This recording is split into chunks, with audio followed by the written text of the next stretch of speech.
What's up, Warrior in the Garden family? So check it out.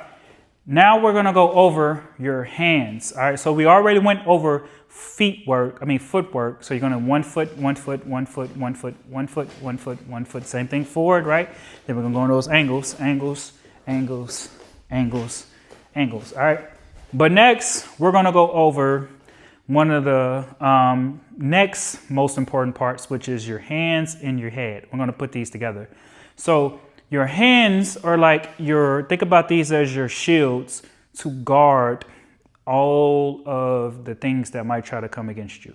So you could think about this circular motion or circular field around you here, circular field around you here. All right, so you'll notice with most martial arts, and if you watch any kind of combat sports or anything like that, there's different ways that people might protect this force field around them with their hands. You know, sometimes you have blocks that look like karate. They do things like this, right? You have blocks that are maybe more like Kung Fu style, where you see people doing things like this, like that, right? You have boxing where people might do parries, you know, things like this, or they might, you know, take some cover up and things like that, right?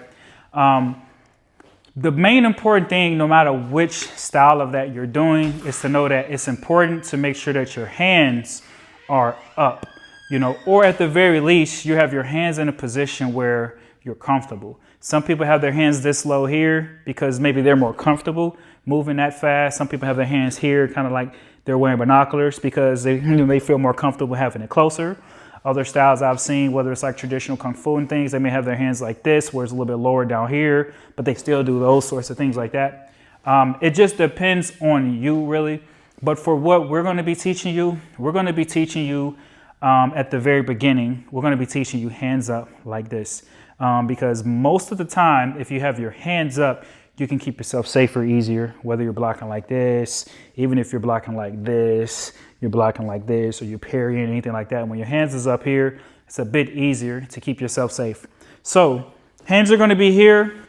We're going to have it about not quite like wearing binoculars level. This is what a lot of you might learn in a lot of MMA, where your hands might be up here. I know one of my coaches always taught that. He's like, pretend you got binoculars on, so your hands are about this level.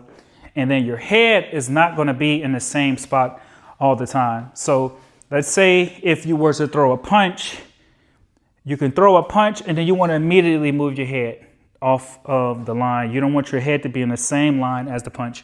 Or if you were to throw a punch, you can also move your head off the line while you throw a punch. So see this imaginary line right here? That's right in my center. So I could throw a punch and then after that, I want to move my head somewhere else. Or I can throw a punch and move my head at the same time. All right, so whether I'm throwing this jab here like this, and I move my head off center just a little bit while I throw it, right, just like that, or I can throw it and then move my head. I can throw it, move my head, and then go elsewhere. But the thing is, it's important just to remember your hands and your head, right? So your hands are gonna be protecting this invisible force field around you, and your head is just moving so that you are not easy to hit.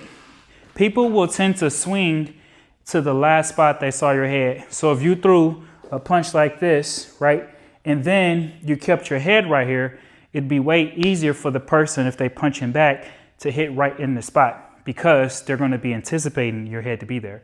But if you threw this punch and then you moved your head, or you threw this punch and you moved and changed over to this direction, now it's going to be a little bit harder for them to hit you in that way because they weren't seeing where your head was in that same spot before when you hit. So hands up, protecting this field around you, invisible force field around you, and your head moving so that you can protect yourself also as much as you need to.